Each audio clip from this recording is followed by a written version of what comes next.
क्या आपने कभी इस बात की ओर ध्यान दिया है कि ऐसा क्या कारण रहा होगा जिसके चलते कलयुग को धरती पर आना पड़ा।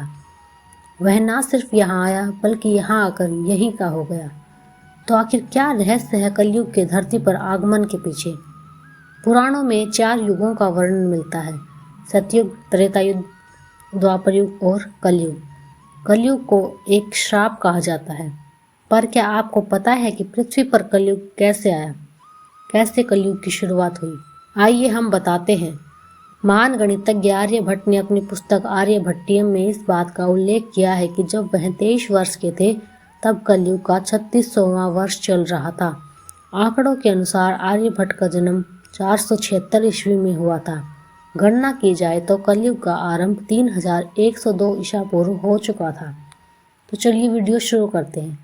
जब धर्मराज युधिष्ठिर ने अपना पूरा राजपाट परीक्षित को सौंपकर अपने अन्य पांडवों और द्रौपदी सहित महाप्रयाण हेतु हिमालय की ओर निकल गए थे, उन दिनों स्वयं धर्म बैल का रूप लेकर गाय के रूप में बैठी पृथ्वी देवी से सरस्वती नदी के किनारे मिले। तब गाय रूपी पृथ्वी की आंखों में आंसू बह रहे थे।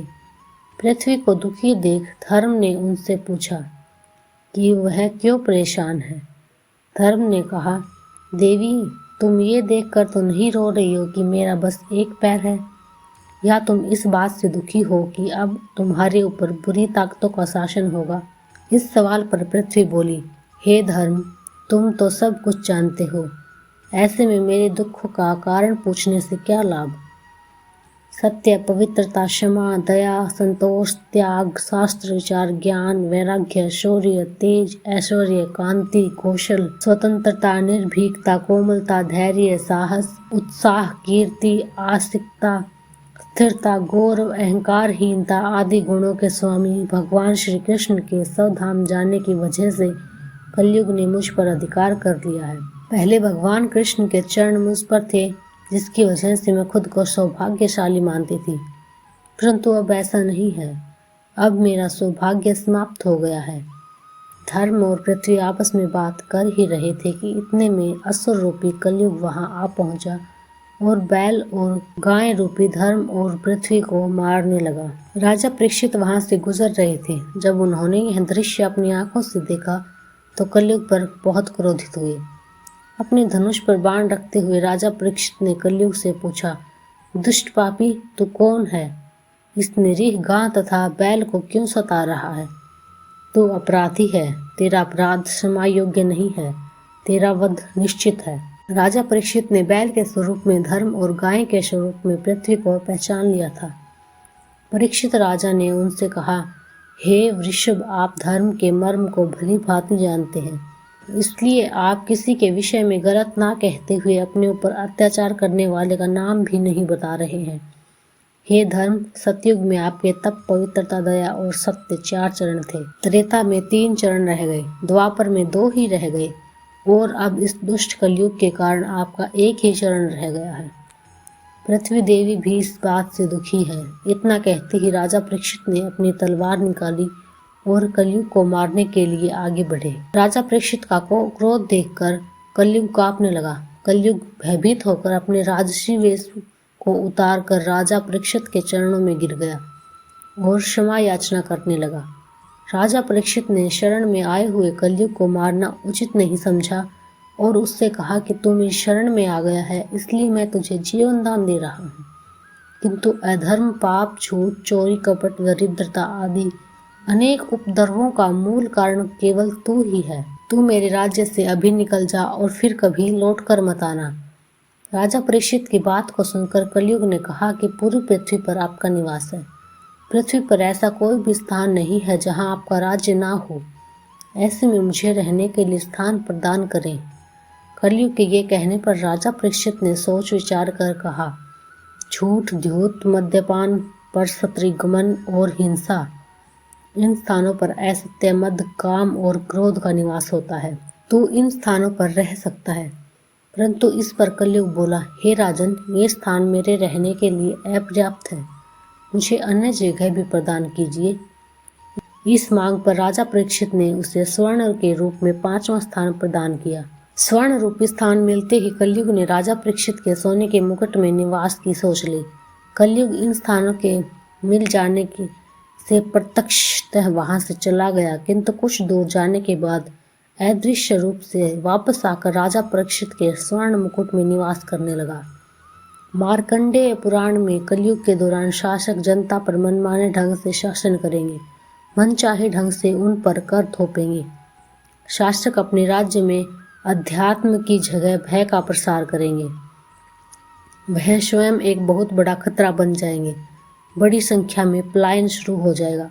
लोग सस्ते खाद्य पदार्थ और सुविधाओं की तलाश में अपने घरों को छोड़कर जाने के लिए मजबूर होंगे। धर्म को नज़रअंदाज कर दिया जाएगा और लालच, सत्ता, पैसा सभी के मस्तिष्क में प्रबल रूप से विद्यमान रहेगा। लोग बिना किसी पश्चाताप के अपराधी बनकर लोगों की हत्या करेंगे। कलयुग सभी धर्मों का नाश कर देगा। संभोग जिंदगी की सबसे बड़ी ज़रूरत बन जाएगी।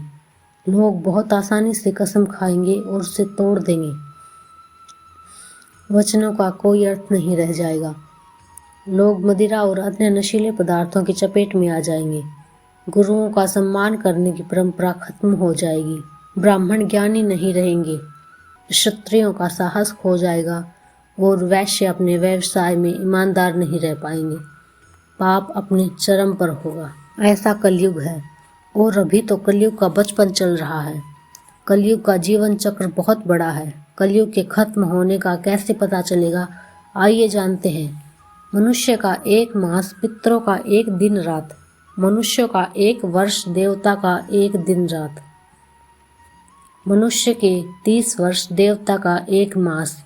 मनुष्य के 360 वर्ष, देवता का एक वर्ष यानी दिव्य वर्ष। मनुष्य के 4,32,000 वर्ष, देवताओं के 1200 दिव्य वर्ष अर्थात एक कलयुग। मनुष्य के 8,64,000 वर्ष, देवताओं के 2400 वर्ष अर्थात एक द्वापर युग।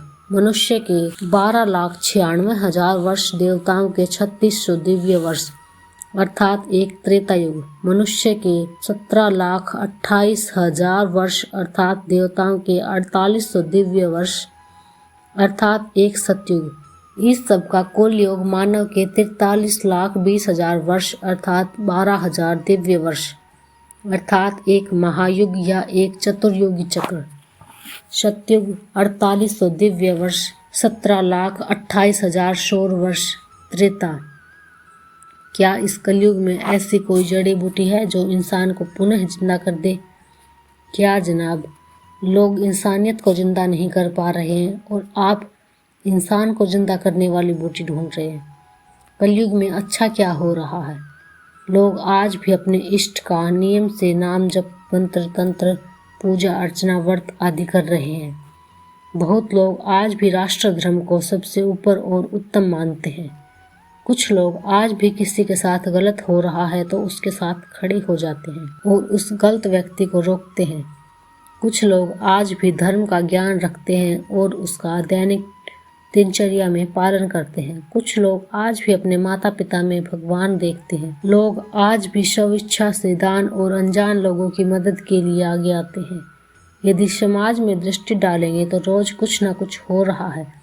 बस लोगों का देखने का और अनुभव करने का नजरिया होता है। जब सत्य गायब हो, जब सन्यासी बन जाना ही तपस्या हो, जब राजा रक्षक न होकर केवल टैक्स कलेक्शन में लगे रहे, पुत्र अपने पिता से द्वेष रखने लगे, जब पृथ्वी से अन्न कम उपजे, जब मनुष्य में कपट की भावना बढ़ जाए, अच्छे लोगों की बढ़ोतरी न हो और दुष्ट व्यक्ति खूब बढ़े, तो उस काल को कलयुग कहा जाता है।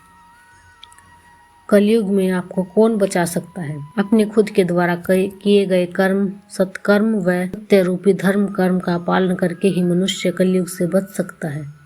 सत्य ही धर्म है और सत्य ही ब्रह्मा ईश्वर परमात्मा का स्वरूप है। कलयुग में ईमानदारी का कितना महत्व है। ईमानदारी आपकी कायरता ना हो। कलयुग में सबसे अच्छा कौन है? मानो तो वैसे सभी चीज अच्छी ही होती हैं और बुरी भी होती हैं, पर कलयुग की बात है तो कलयुग में सबसे अच्छा है तो कहाँ गया सच जो कि ईश्वर से पहले ही कलयुग के बारे में बता दिया था। कलयुग के शान नाम जाप से प्रभु को पाना है, जो पहले के युगों में तपस्या से संभव था। हमें पता है कि अगर हम बुरे कर्म करते हैं तो हमें उसका फल अवश्य ही एक न दिन भोगना पड़ता है। चाहे उन बुरे कर्मों का फल देर से ही क्यों न मिले, परंतु एक न एक दिन इंसान को उसकी अनुभूति अवश्य होती है। जो इंसान भला करता है, अच्छा सोचता है, अच्छे कर्म करता है, तो उसे उसकी अच्छाई का फल चाहे उसी समय ना मिले मगर मिलता अवश्य है। गीता में भी कहा गया है, जैसा कर्म करेगा इंसान वैसा फल देगा भगवान। निष्ठा धर्म एवं धैर्य से सतत प्रयास करने वाले को हर युग में सफलता मिलती है। तो दोस्तों आज की वीडियो में इतना ही, मिलते हैं अगली वीडियो।